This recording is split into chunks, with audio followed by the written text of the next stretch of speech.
خصوصا على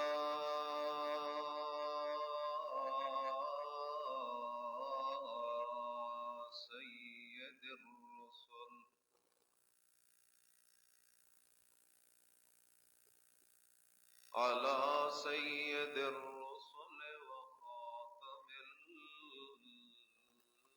الأنبياء.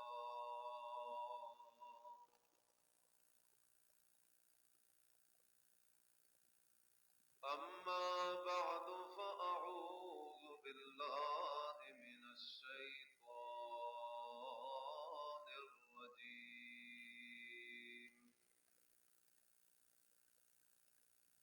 بسم الله الرحمن الرحيم.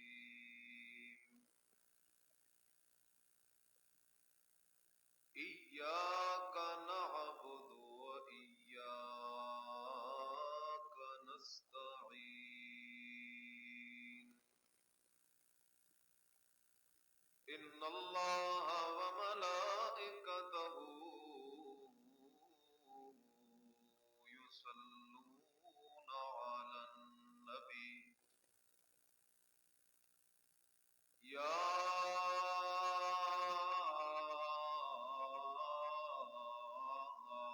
أيها الذين آمنوا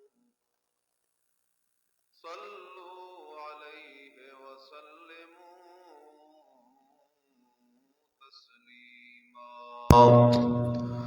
اللهم صل على محمد وعلى آل محمد كما صليت على إبراهيم وعلى آل إبراهيم إنك حميد مجيد. اللهم بارك على محمد وعلى آل محمد كما باركت على إبراهيم وعلى آل إبراهيم إنك حميد مجيد. سبحان ربك رب العزة عما يصفون وسلام على المرسلين والحمد لله رب العالمين.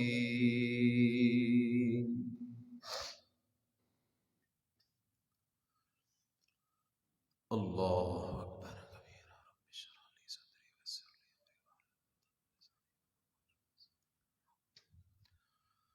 امری. انتہائی قابل صد احترام محض مخلص مسلم دوستو، بھائیو، بزرگو،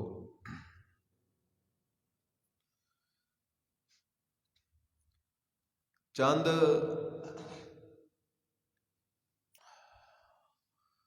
نشستیں مفہوم نماز اور مسائل نماز کے سلسلہ میں گزر چکی ہیں.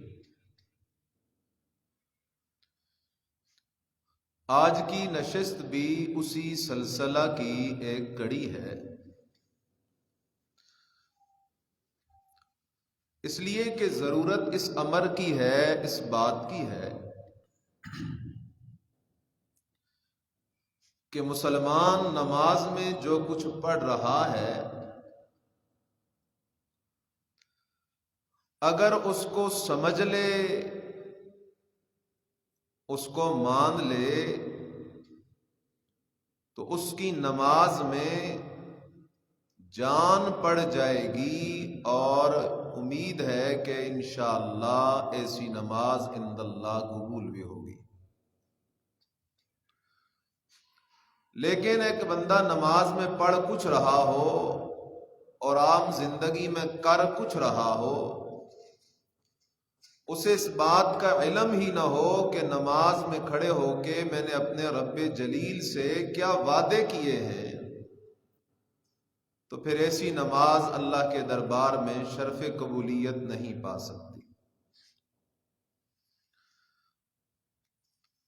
ہماری گفتگو کا سلسلہ پہنچا تھا ایاک نعبد پر۔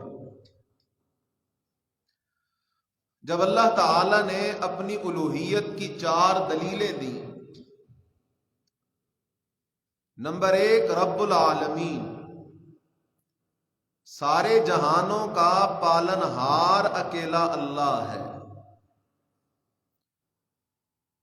نمبر 2 الرحمن، سارے جہان میں جتنی بھی نعمتیں ہیں وہ سب کی سب اس ہی کی عطا کرتا ہے۔ نمبر 3 الرحیم، قیامت کے میدان میں جس کو اللہ نوازے گا وہاں بھی ساری رحمتیں اسی کی ہوں گی۔ اور مالک یوم الدین، قیامت کے دن کا، جزا کے دن کا مالک، مختار، قاضی وہ اکیلا اللہ ہے۔ اس دن سارے مجبور، بے بس کھڑے ہوں گے اس کے دربار میں۔ وہی ہوگا جو میرے رب کی قضا ہوگی، میرے رب کا فیصلہ ہوگا۔ جب یہ 4 صفتیں میرے اللہ کے لیے ہیں، رب بھی اکیلا اللہ، رحمان بھی اکیلا اللہ، رحیم بھی اکیلا اللہ، مالک یوم الدین بھی اکیلا اللہ، تو ان 4 دلیلوں سے نتیجہ کیا نکلا؟ ایاک نعبد، اے اللہ ہم نماز میں کھڑے ہو کے وعدہ کرتے ہیں کہ عبادت بھی تیری ہی کریں گے۔ جب تیرے سوا رب کوئی نہیں تو عبادت کے لائق بھی کوئی نہیں، تیرے سوا رحمان کوئی نہیں تو عبادت کے لائق بھی کوئی نہیں، تیرے سوا رحیم کوئی نہیں تو عبادت کے لائق بھی کوئی نہیں، تیرے سوا مالک کوئی نہیں تو عبادت کے لائق بھی کوئی نہیں۔ تو یہ پہلا نتیجہ ہے ایاک نعبد۔ اس میں ہم نے بات کی تھی عبادت کی 3 قسمیں ہیں، زبانی عبادت، مالی عبادت، بدنی عبادت۔ دوسرا نتیجہ، نمازی نماز میں کھڑے ہو کر کہتا ہے وَإِيَّاكَ نَسْتَعِينُ،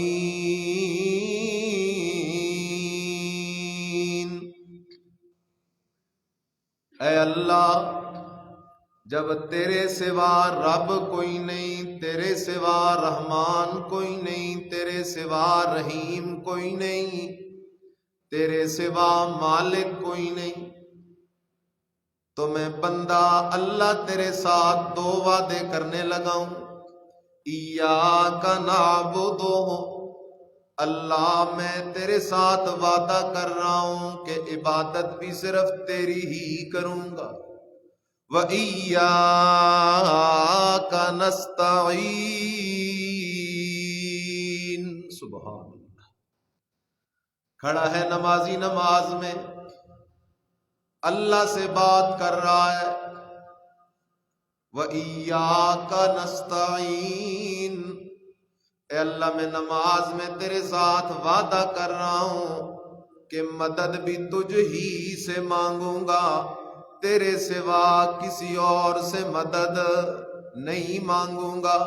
مجھے کوئی پریشانی آئے تو تب بھی ایاک نستعین، مجھے رزق کی ضرورت پڑے تب بھی ایاک نستعین، مجھے اولاد کی ضرورت پڑے تب بھی ایاک نستعین، مجھے بیماری لگ جائے تب بھی ایاک نستعین، مجھ پہ غم آ جائے تب بھی ایاک نستعین، حتیٰ کہ مجھے میرے ربا جو بھی ضرورت پڑے گی ایاک نستعین، ہم تجھ ہی سے مدد مانگیں گے، تیرے سوا کسی اور سے مدد نہیں مانگیں گے۔ اس لیے نبی علیہ السلام نے ایک دن حضرت ابن عباس رضی اللہ تعالیٰ عنہ، جو معصوم بچے ہیں، کم عمر کم سن بچے ہیں، نبی اکرم صلی اللہ علیہ وسلم نے فرمایا یا غلام او بچے، انی اعلمک بکلمات، میں تجھے چند کلمے سکھانے لگا ہوں، ان کلموں کو یاد کر لے۔ اللہ یحفظک، اللہ تیری حفاظت کرے گا، اللہ تیرا محافظ بن جائے گا۔ نبی اکرم صلی اللہ علیہ وسلم کائنات کا سب سے بڑا پیر، کائنات کا سب سے بڑا مرشد، کائنات کا سب سے بڑا رہنما، کائنات کا سب سے بڑا مصلح، کائنات کا سب سے بڑا عالم، کائنات کا سب سے بڑا خطیب، کائنات کا سب سے زیادہ امت کا درد رکھنے والا، اپنے ایک معصوم شاگرد کو نصیحت کر رہا ہے۔ اور میرے عزیز خیال کرنا، وہ نصیحت حضرت ابن عباس کو ہو رہی ہے، لیکن قیامت تک آنے والے ہر امتی کو نصیحت ہے۔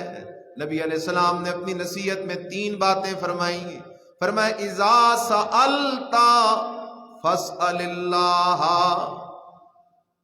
اذا سألت فاسأل اللہ، وَإِذَا اسْتَعَنْتَ فَاسْتَعِنْ بِاللَّهِ، وَإِنَّ الْأُمَّةَ لَوِ اجْتَمَعَتْ عَلَىٰ أَن يَضُرُّوكَ لَا يَضُرُّوكَ إِلَّا مَا كَتَبَ اللَّهُ لَكَ۔ امام الانبیاء علیہ السلام نے فرمایا، اے ابن عباس 3 باتیں یاد کر لے۔ اذا سألت فاسأل اللہ، جب مانگنا ہو تو صرف اللہ سے مانگنا، اللہ کے سوا کسی اور سے نہ مانگنا۔ سبحان اللہ، ایسا پیر ہو نا مزہ آ جائے۔ آج تو پیر کہتا ہے جو کچھ ملے گا مجھ سے ملے گا، مرید کو پہلے یہ سبق پڑھاتا ہے اللہ تیری سنتا ہی کوئی نہیں، مرید کو پہلے دن ہی اللہ سے بدظن کر دیتا ہے، اس کے دل و دماغ میں یہ بات ڈال دیتا ہے اللہ تو میری سنتا ہی کوئی نہیں، پیر صاحب کی موڑتا کوئی نہیں۔ یہاں کائنات کا سب سے بڑا پیر ہے، اپنے مرید کو کیا سکھا رہا ہے؟ اذا سألت فاسأل اللہ۔ او میرے شاگرد، او ابن عباس، او معصوم بچے، جب مانگنا ہو تو صرف اللہ سے مانگا کر۔ امام الانبیاء علیہ السلام کیا سبق دے رہے ہیں؟ مجھ سے بھی نہیں مانگنا، میں امام الانبیاء ضرور ہوں، سید الانبیاء ضرور ہوں، صاحب قرآن ضرور ہوں، صاحب معراج ضرور ہوں، صاحب والضحیٰ ضرور ہوں، صاحب واللیل اذا سجا ضرور ہوں، صاحب یا ایھا المدثر ضرور ہوں، صاحب یا ایھا المزمل ضرور ہوں، صاحب ورفعنا لک ذکرک ضرور ہوں، میں ابوبکر صدیق کا مرشد ضرور ہوں، فاروق اعظم کا رہنما ضرور ہوں، عثمان ذو النورین کا سسر ضرور ہوں، علی حیدر کرار کا سسر اور عزیز اور پیارا ضرور ہوں، حسنین کریمین کا نانا ضرور ہوں، فاطمہ رقیہ زینب ام کلثوم کا بابا ضرور ہوں، حضرت عائشہ حضرت خدیجہ سب ازواج مطہرات کا سردار ضرور ہوں۔ جی معراج کی رات بیت المقدس اور بیت المقدس سے 7ویں آسمان تک سفر کرنے والا ضرور ہوں، لیکن ابن عباس او میرے شاگرد مانگنا مجھ سے بھی نہیں۔ اذا سألت فاسأل اللہ، جب مانگنا ہو تو صرف اللہ ہی سے مانگنا ہے، کسی اور سے نہیں مانگنا۔ بات ہی ختم ہو گئی۔ وَإِذَا اسْتَعَنْتَ، دوسری نصیحت، وَإِذَا اسْتَعَنْتَ فَاسْتَعِنْ بِاللَّهِ، اور جب تجھے مدد کی ضرورت پڑے تو مدد بھی صرف اللہ ہی سے مانگ۔ نمبر 3، تیسری نصیحت، امام الانبیاء علیہ السلام نے فرمایا، او میرے شاگرد ابن عباس، اگر ساری امت، سارے لوگ جمع ہو جائیں این یضروک، تجھے تکلیف دینے کے لیے، لا یضروک الا ما کتب اللہ لک، وہ تجھے ذرہ برابر تکلیف نہیں دے سکتے مگر تجھے وہی تکلیف پہنچے گی جو تکلیف تیرے لیے اللہ نے لکھ دی ہے۔ اور اگر سارے لوگ جمع ہو جائیں ان ینفعوکا لا ینفعوکا الا بشیء کتب اللہ لکا، اور اگر سارے لوگ جمع ہو جائیں تجھے نفع دینے کے لیے، تجھے نفع نہیں دے سکتے مگر وہی نفع تجھے ملے گا جو تیرے لیے تیرے اللہ نے لکھ دیا ہے۔ سبحان اللہ، یہ ہے امام الانبیاء علیہ السلام کی نصیحت۔ اس لیے قرآن کہتا ہے ایاک نستعین، اے اللہ ہم نماز میں کھڑے ہو کے وعدہ کرتے ہیں مدد بھی تجھ ہی سے مانگیں گے، تیرے سوا کسی اور سے نہیں مانگیں گے۔ قرآن کا ایک رنگ ہے مسلک الانبیاء فی مسئلۃ الدعاء۔ اور میرے بھائی قرآن ہدایت والی کتاب ہے، قرآن معرفت والی کتاب ہے، قرآن حق والی کتاب ہے، قرآن سچ والی کتاب ہے۔ آج قرآن سے پوچھتے ہیں اے اللہ کے قرآن تو بتا دے، جب انبیاء پہ تکلیفیں آتی تھیں، جب انبیاء پہ مصیبتیں آتی تھیں، جب انبیاء پریشان ہوتے تھے، جب انبیاء کو کسی چیز کی ضرورت پڑتی تھی تو انبیاء کس سے مانگا کرتے تھے، انبیاء کسے پکارا کرتے تھے؟ اللہ کا قرآن برسات کی طرح برسنا شروع ہو جاتا ہے۔ سب سے پہلے حضرت آدم علیہ السلام کا تذکرہ اللہ کا قرآن کرتا ہے۔ آدم علیہ السلام کو اللہ نے آسمانوں سے زمین پہ اتار دیا، ایک عرصہ آدم علیہ السلام اور اماں حوا پریشان پھرتے رہے۔ آخر اللہ کا قرآن کہتا ہے فَتَلَقَّى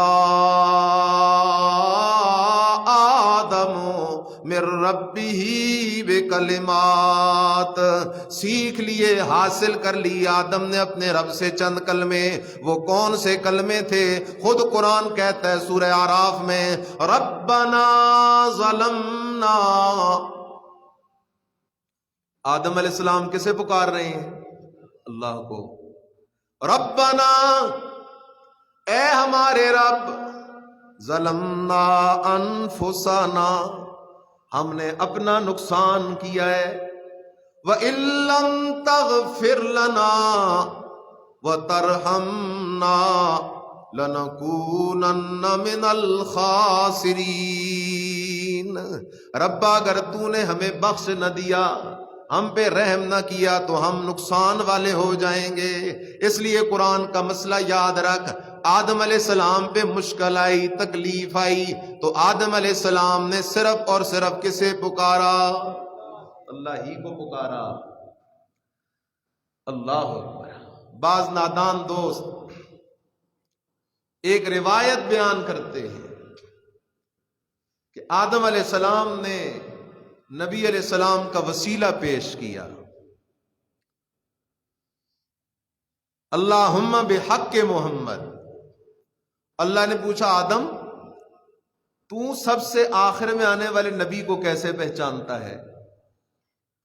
تو آدم علیہ السلام نے فرمایا اللہ میں نے تیرے عرش کے پائے پہ لکھا ہوا دیکھا تھا محمد صلی اللہ علیہ وسلم۔ ناؤ میرے عزیز، یہ بالکل من گھڑت اور بے بنیاد روایت ہے، قرآن کے مخالف روایت ہے۔ قرآن کہتا ہے کہ آدم علیہ السلام نے کیا دعا کی تھی؟ ربنا، سارے پڑھو، ربنا انفسنا وَإِن لَّمْ تَغْفِرْ وَتَرْحَمْنَا لَنَكُونَنَّ مِنَ یہ دعا کس کتاب میں ہے؟ قرآن میں ہے۔ قرآن سچی کتاب ہے، اس لیے اس جھوٹی روایت کے پیچھے نہ جا۔ قرآن کہتا ہے آدم نے جن کلموں کے ساتھ دعا کی تھی فَتَلَقَّى آدَمُ، آدم نے وہ کلمے اپنے رب سے سیکھے۔ کس سے سیکھے؟ اور وہ روایت کہتی ہے رب سے نہیں سیکھے بلکہ عرش کے پائے پہ دیکھے۔ روایت کہتی ہے عرش کے پائے پہ دیکھے، قرآن کہتا ہے رب سے سیکھے۔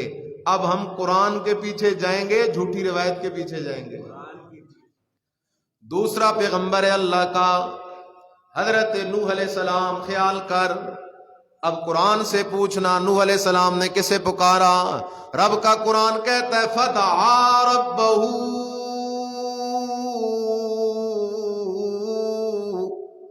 انی مغلوب فانتصر۔ اللہ کا قرآن کہتا ہے فدعا ربہ، نوح علیہ السلام نے پکارا اپنے رب کو. کیسے پکارا؟ انی مغلوب، اللہ میں نوح پیغمبر مغلوب ہو گیا ہوں، بے بس ہو گیا ہوں. فانتصر، اللہ ان کافروں سے تو میرا بدلہ لے لے. اس لیے دیکھ قرآن کا انداز نہ. نوح علیہ السلام کسے پکار رہے ہیں؟ اللہ کو پکار رہے ہیں. فدعا ربہ، فدعا ربہ. نوح علیہ السلام کی ایک اور دعا بھی ہے، کہتے ہیں رب لا تذر علی الارض من الکافرین دیارا انک ان تذرہم یضلوا عبادک ولا یلدوا الا فاجرا کفارا. حضرت نوح علیہ السلام اپنی قوم کے لیے بد دعا کر رہے ہیں، کہتے ہیں رب لا تذر علی الارض من الکافرین دیارا. اللہ زمین پہ کافروں کا ایک گھر بھی نہ چھوڑ، کافروں کے سارے گھروں کو مٹا کے رکھ دے. اللہ اگر تو نے ان کا ایک گھر بھی چھوڑا، ان کا ایک بیج بھی چھوڑا، اللہ ان کی نسلیں بھی ایسے ہی کفر پہ پیدا ہوں گی، کیونکہ نبی کا 950 سال کا تجربہ ہے. اس لیے کہتا ہے لا یلدو الا فاجرا کفارا. قرآن نے تجھے مجھے یہ سبق سکھا دیا. نوح علیہ السلام پہ تکلیف آئی، مصیبت آئی، پریشانی آئی، کسے پکارا؟ آگے چل. نوح علیہ السلام کے بعد اللہ کا ایک پیغمبر ہے حضرت ابراہیم علیہ السلام. قرآن سے پوچھنے ابراہیم علیہ السلام نے کسے پکارا؟ رب کا قرآن کہتا ہے لوگو ابراہیم خلیل اللہ کو اولاد کی ضرورت پڑی. کس کو ضرورت پڑی؟ ابراہیم خلیل اللہ کو، خلیل کو اولاد کی ضرورت پڑ گئی. خلیل اولاد مانگ رہا ہے، کس سے مانگ رہا ہے؟ جلیل سے مانگ رہا ہے. کس سے مانگ رہا ہے؟ جلیل سے مانگ رہا ہے.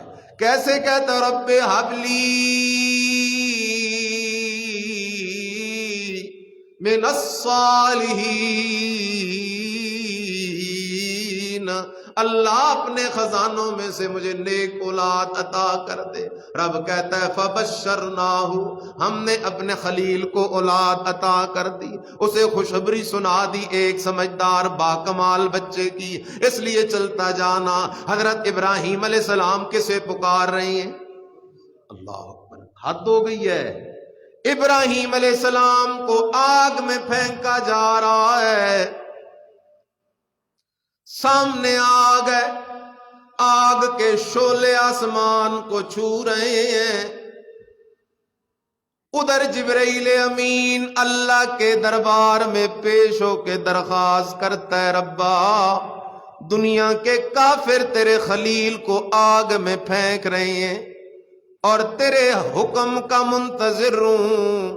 اللہ تو حکم دے میں جا کے تیرے خلیل کو بچا لوں اور اسی آگ کے اندر ان کافروں کو جلا کے راکھ کر دوں. اللہ نے کہا جبرائیل تجھے جانے کا شوق ہے، میں اللہ تجھے جانے کی اجازت تو دے دیتا ہوں، لیکن حکم نہیں دے رہا جا کے اپنے خلیل کو بچانے کا. حضرت جبرائیل امین اڑتے آ رہے ہیں، بھاگتے آ رہے ہیں. جیسے ہی جاؤں گا جا کے ابراہیم کو کہوں گا ابراہیم میری مدد کی ضرورت ہو تو مدد کرنے کے لیے حاضر ہوں.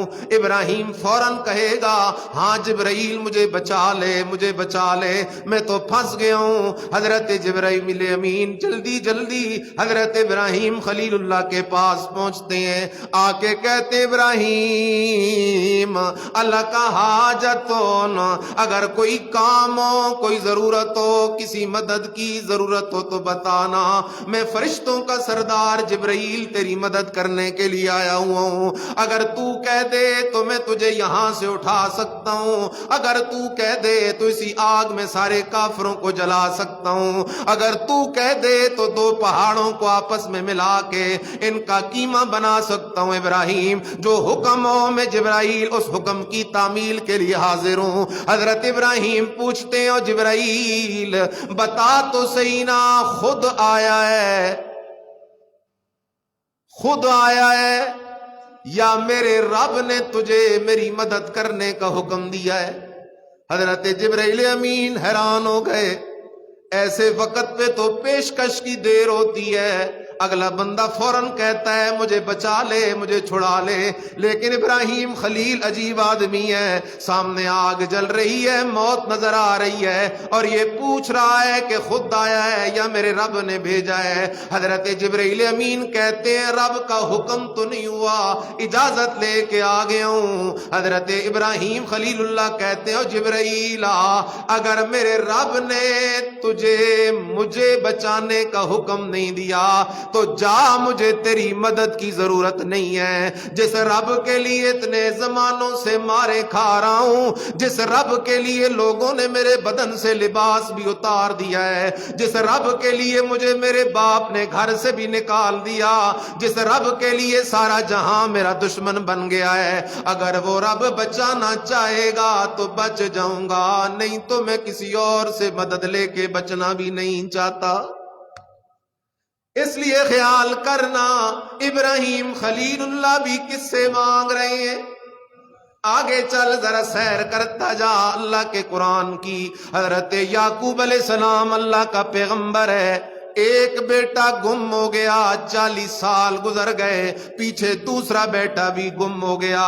یوسف نے اسے اپنے پاس مصر کے اندر روک لیا ہے. یعقوب علیہ السلام پریشان ہے، قرآن سے پوچھنا پیغمبر کس سے مدد مانگ رہا ہے. رب کا قرآن کہتا ہے واللہ المستعان علی ما تصفون انما اشکو بثی وحزنی الی اللہ وَأَعْلَمُ مِنَ اللَّهِ مَا لَا تَعْلَمُونَ. رب کا قرآن کہتا ہے مصیبت اور تکلیف کی گھڑی میں یعقوب علیہ السلام نے صرف کس سے مدد مانگی؟ اللہ ہی سے مدد مانگی، اور کسی سے نہیں مانگی. آگے چل یوسف علیہ السلام ہے، کس سے مدد مانگ رہے ہیں؟ کہتے ہیں رب السجن احب الی مما یدعوننی الیہ. زلیخا کا بنگلہ ہے، دروازے بند ہیں، گناہ کی دعوت دیتی ہے زلیخا. نبی گناہ سے بالکل معصوم ہوتا ہے، نبی وہاں سے جان چھڑا کے نکل گیا. بات آگے بڑھ گئی، آخر حضرت یوسف علیہ السلام کو یقین ہو گیا یہ مصر کی عورتیں میرا پیچھا چھوڑنے والی نہیں ہیں. نبی کہتا رب السجن احب الی مما یدعوننی الی. اے میرا ربا مجھے جیل تو قبول ہے لیکن تیری ناراضگی قبول کوئی نہیں. اللہ میں گناہ کر کے تجھے ناراض نہیں کر سکتا. چلتا جا قرآن کی سیر کرتا جا. اللہ کا نبی حضرت ایوب علیہ السلام ہے، بیمار ہے، 18 سال سے بیمار ہے. قرآن سے پوچھنا نبی نے کس کو پکارا؟ قرآن کہتا ہے وَأَيُّوبَ إِذْ نَادَى رَبَّهُ أَنِّي مَسَّنِيَ الضُّرُّ وَأَنْتَ أَرْحَمُ الراحمین. ایوب علیہ السلام نے بھی پکارا، اپنے رب کو پکارا. کیسے پکارا؟ رب انی مسنی الضر، ربا مجھے تکلیف پہنچی ہوئی ہے، بیماری لگی ہوئی ہے. وانت ارحم الراحمین، تو بڑا مہربان ہے ربا، میری تکلیف دور کر دے. آگے چلنا، اللہ کا پیغمبر ہے، نام حضرت زکریا علیہ السلام ہے، عمر 120 سال ہو گئی، اولاد کوئی نہیں. دیکھتے ہیں قرآن سے پوچھتے ہیں زکریا علیہ السلام نے کسے پکارا؟ قرآن کہتا رب حبلی من لدنک ذریۃ طیبہ انک سمیع الدعاء. رب انی وہن العظم منی واشتعل الرأس شیبا ولم اکن بدعائک رب شقیا. آگے چل، اللہ کا پیغمبر ہے، حضرت یونس علیہ السلام مچھلی کے پیٹ میں گرفتار ہے. دیکھتے ہیں قرآن سے پوچھتے ہیں ربا تیرے نبی حضرت یونس علیہ السلام نے کسے پکارا؟ رب کا قرآن کہتا ہے وَظَنُّونَ إِذْ ذَهَبَ مُغَاضِبًا فَظَنَّ أَن لَّن نَّقْدِرَ عَلَيْهِ فَنَادَىٰ فِي الظُّلُمَاتِ أَن لَّا إِلَٰهَ إِلَّا أَنتَ سُبْحَانَكَ انی کنت من الظالمین۔ قرآن کا فیصلہ، سارے نبیوں نے مدد صرف کس سے مانگی؟ جواب دو، صرف کس سے مانگی؟ آدم علیہ السلام نے مدد کس سے مانگی؟ نوح علیہ السلام نے مدد کس سے مانگی؟ یعقوب علیہ السلام نے مدد کس سے مانگی؟ ابراہیم علیہ السلام نے مدد کس سے مانگی؟ یوسف علیہ السلام نے مدد کس سے مانگی؟ زکریا علیہ السلام نے مدد کس سے مانگی؟ حضرت یونس علیہ السلام نے مدد کس سے مانگی؟ ایوب علیہ السلام نے مدد کس سے مانگی؟ اس لیے میرے عزیزا عقیدہ پکا، اذا استعنت فاستعن باللہ ایاک نستعین۔ نماز میں کھڑے ہو کے ہم بھی اللہ سے یہی وعدہ کرتے ہیں، اللہ ہمارا بھی وعدہ ہے، ہم بھی مدد تجھ ہی سے مانگیں گے، کسی اور سے نہیں۔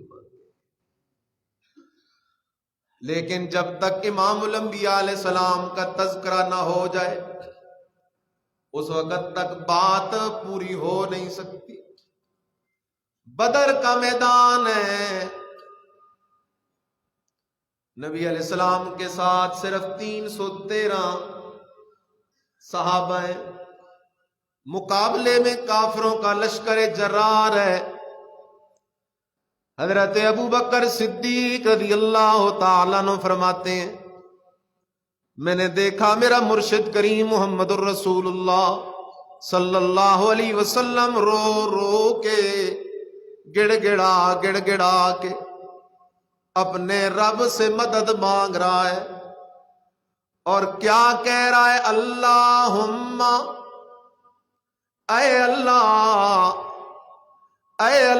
ان تہلک ہذہ العصابہ، یہ جو چھوٹی سی جماعت میں تیار کر کے لایا ہوں میرا ربا، اگر آج یہ چھوٹی سی جماعت ہلاک ہو گئی ربا، قیامت تک پھر اس زمین پہ تیری عبادت کرنے والا کوئی بھی نہیں آئے گا۔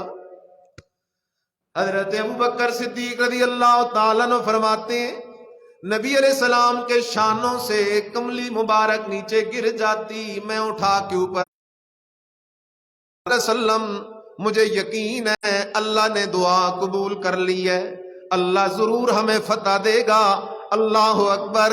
بدر کے میدان میں دیکھنا، سارے نبیوں کا سردار سید الانبیاء محمد الرسول اللہ صلی اللہ علیہ وسلم مانگ رہا ہے، لیکن کسی نبی سے نہیں مانگ رہا، حضرت آدم سے نہیں مانگ رہا، حضرت ابراہیم خلیل اللہ سے نہیں مانگ رہا، بلکہ اللہم اللہم اللہم۔ بدر کے میدان میں نبی علیہ السلام مدد مانگ رہے ہیں تو صرف اور صرف کس سے مانگ رہے ہیں؟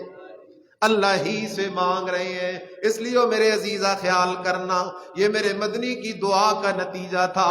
قرآن بار بار یہ اعلان کرتا ہے، لَقَدْ نَصَرَكُمُ اللَّهُ بِبَدْرٍ وَأَنْتُمْ أَذِلَّةٌ، لَقَدْ نَصَرَكُمُ اللَّهُ بِبَدْرٍ وَأَنْتُمْ أَذِلَّةٌ۔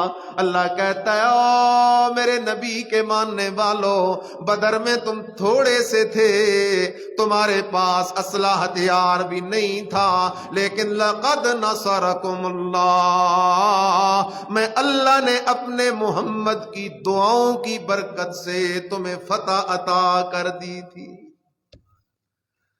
اس لیے خیال کر، ایاک نستعین، نمازی نماز میں وعدہ کرتا ہے اللہ میں مدد تجھ ہی سے مانگوں گا، کسی اور سے نہیں مانگوں گا۔ کیوں؟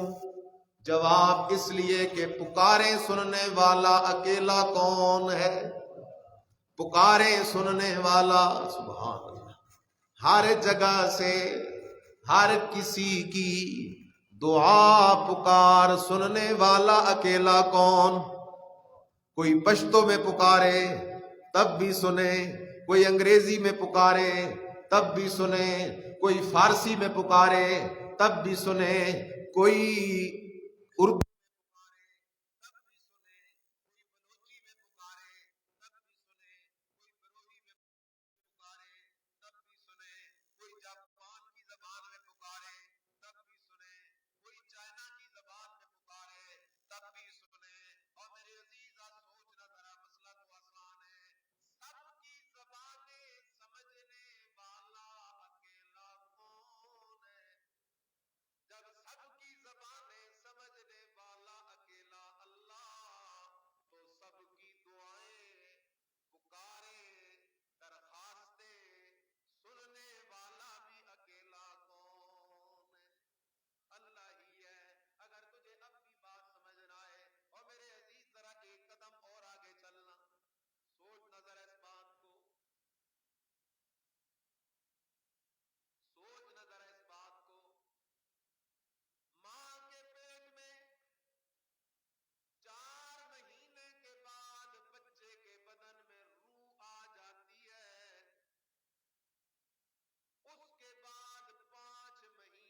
اللہ دور ہے، میرے پیغمبر میرے بندوں کو میرا پتہ بتا دے، انی قریب انی قریب انی قریب انی قریب، میرے بندوں کو بتا دے، او میرے بندو میں اللہ تمہارے قریب ہوں، میں اللہ تمہارے۔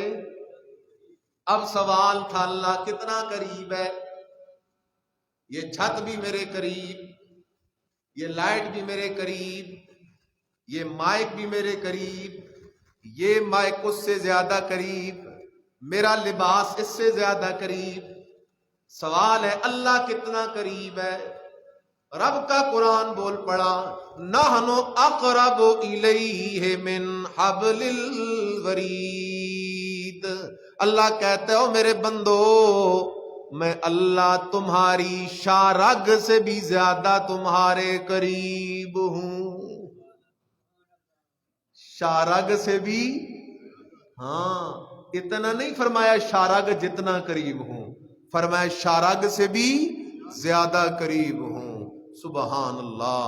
تو پھر اس اللہ کو چھوڑ کے جو شارگ سے زیادہ قریب بھی ہے، 70 ماؤں سے زیادہ پیار کرنے والا بھی ہے، رب العالمین بھی ہے، الرحمن بھی ہے، الرحیم بھی ہے، مالک یوم الدین بھی ہے، اسے چھوڑ کے کسی اور سے مانگنا یہ انصاف ہے یا نا انصافی ہے؟ آگے چل میرے عزیز، اہدنا الصراط المستقیم، اہدنا الصراط المستقیم۔ سبحان اللہ۔ نمازی نماز میں کھڑا ہے، کیا کہہ رہا ہے؟ سارے کہو اہدنا الصراط اہدنا، چلائے رکھ ہمیں، اہدنا ثابت قدم رکھ ہمیں، الصراط المستقیم،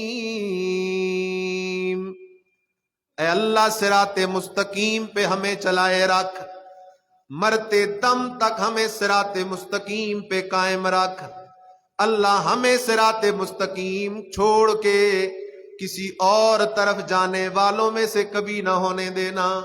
اہدنا الصراط المستقیم، یہ صراط مستقیم کیا ہے؟ یہی ایاک نعبد و ایاک نستعین، یہ صراط مستقیم کیا ہے؟ ذالک الکتاب لا ریب فیہ ھدی للمتقین، صراط مستقیم قرآن والا رستہ، صراط مستقیم ایاک نعبد و ایاک نستعین والا رستہ، صراط مستقیم لا الہ الا اللہ محمد الرسول اللہ والا رستہ، صراط مستقیم اہل سنت والا رستہ۔ اللہ اکبر۔ نبی اکرم محمد الرسول اللہ صلی اللہ علیہ وسلم نے فرمایا میری امت میں 73 فرقے بنیں گے۔ کتنے فرقے بنیں گے؟ 73۔ کلہم فی النار،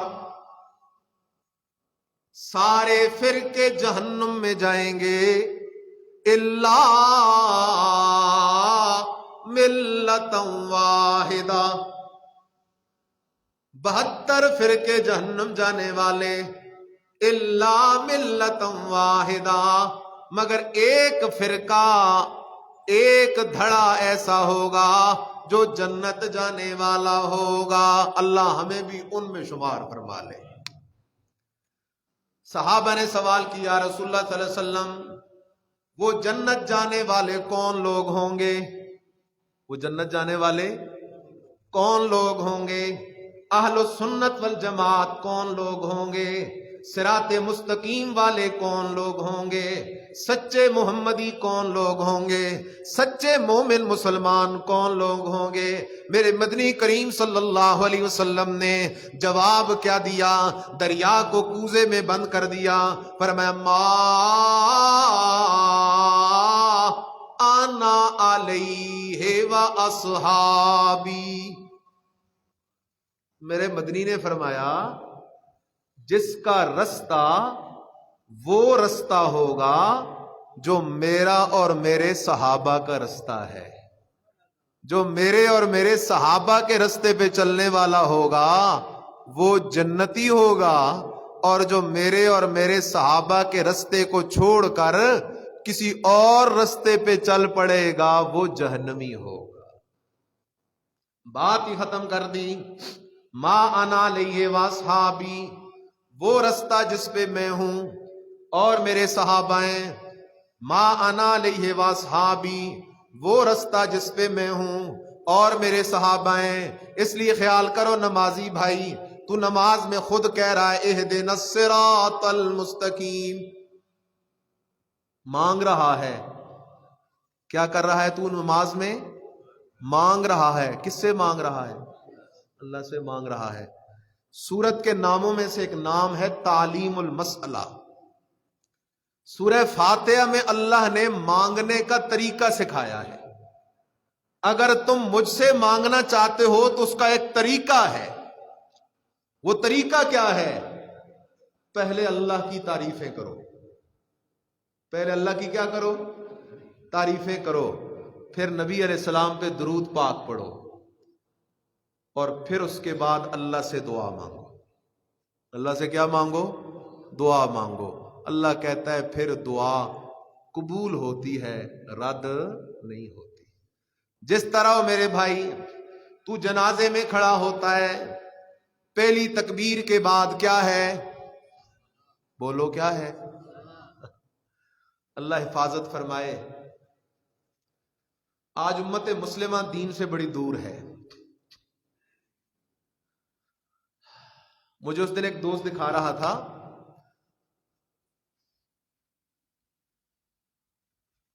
مسلمان ہونے کا دعویٰ کرنے والے نوجوانوں سے سوال ہو رہا تھا کہ نماز جنازہ میں کتنی رکعتیں ہوتی ہیں؟ تو کوئی کہہ رہا ہے 4 رکعتیں ہوتی ہیں. اچھا سجدے کتنے ہوتے ہیں؟ کوئی کہتا ہے 5 سجدے ہیں، کوئی کہتا ہے 4 سجدے ہیں. جی یہ حال ہے. اور ہم نے امیدیں لگا رکھی ہیں کہ جنت اللہ نے ہمارے لیے بنائی ہوگی. دین کی ہمارے دلوں میں اتنی ہی اہمیت ہے. اگر ہم نے اپنی اولاد کو دین نہ سکھایا نا. میں ایک جنازے میں شریک ہوا اور اس جنازے میں ایک عجیب بات میں نے دیکھی. وہ جو مرحومہ فوت ہوئی تھی اس کا بیٹا، جوان بیٹا، شادی شدہ بیٹا، دنیاوی لحاظ سے بڑا تعلیم یافتہ بیٹا، مجھے قریب آ کے پوچھتا ہے شاہ صاحب مجھے جنازہ نہیں آتا، میں کیا پڑھوں؟ ماں کا جنازہ ہے، جنازہ نہیں آتا، میں کیا پڑھوں؟ تو میرے دل میں ایک عجیب سی آہ نکلی دل سے کہ اس کے والدین نے سے دنیا تو سکھا دی، سکول، کالج، یونیورسٹی، دنیا کی تعلیم کے لیے تو انہوں نے اپنی ساری جمع پونجی اس پہ خرچ کر دی. اگرچہ دنیاوی تعلیم سے، دنیاوی فنون کے حصول سے اسلام نہیں روکتا، لیکن اس سے پہلے ضروری ہے کہ ہم اپنی اولاد کو دین سکھائیں. کیا سکھائیں؟ دین سکھائیں. آج جتنے اس مجمع میں بیٹھے ہو سب اپنے رب سے وعدہ کر کے اٹھو کہ کم از کم دین کے بنیادی مسائل تو ہماری اولاد کو آنے چاہیے. میرے مدنی کریم صلی اللہ علیہ وسلم کا انداز کتنا پیارا ہے. ایک دفعہ نبی علیہ السلام کھانا تناول فرما رہے ہیں، آپ علیہ السلام کے پاس معصوم بچے بیٹھے ہوئے تھے. آپ نے ان کو بھی ساتھ کھانے میں شریک کر دیا. بچوں کی عادت ہوتی ہے کھانے کے دوران ساری پلیٹ کا طواف کرتے ہیں، کبھی ادھر ہاتھ مارا کبھی ادھر ہاتھ مارا. تو مدنی کریم صلی اللہ علیہ وسلم نے ان بچوں کی تربیت کی. فرمایا بچوں جب کھانے لگو تو سب سے پہلے اللہ کا نام لو. سب سے پہلے کیا کرو؟ اللہ کا نام لو. ایک نصیحت. دوسری فرمایا دائیں ہاتھ سے کھاؤ، اور تیسری فرمایا اپنے سامنے سے کھاؤ. 3 نصیحتیں فرما دی. اس لیے ضروری ہے کہ ہم اپنی اولاد کی تربیت کریں. خیر، تو یہ حال ہے. تو جنازے کے اندر میں کہہ رہا ہوں سورت کا ایک نام ہے تعلیم المسئلہ، اللہ سے مانگنے کا طریقہ. جس طرح جنازے کے اندر بھی پہلی تکبیر کے بعد ثنا ہے، اور ثنا کا ترجمہ ہم پڑھ چکے ہیں. ثنا میں کس کی تعریف ہو رہی ہے؟ اللہ کی. دوسری تکبیر کے بعد درود شریف ہے، اور درود شریف میں ہم اللہ سے دعا کر رہے ہیں اللہ اپنے پیارے نبی پہ رحمتیں بھی نازل کر، برکتیں بھی نازل کر. دو وعدے ہم جنازے میں کرتے ہیں، اللہ تیرا شریک کوئی نہیں، اور آمنہ کے لال صلی اللہ علیہ وسلم کے علاوہ ہمارا رہبر و رہنما کوئی نہیں.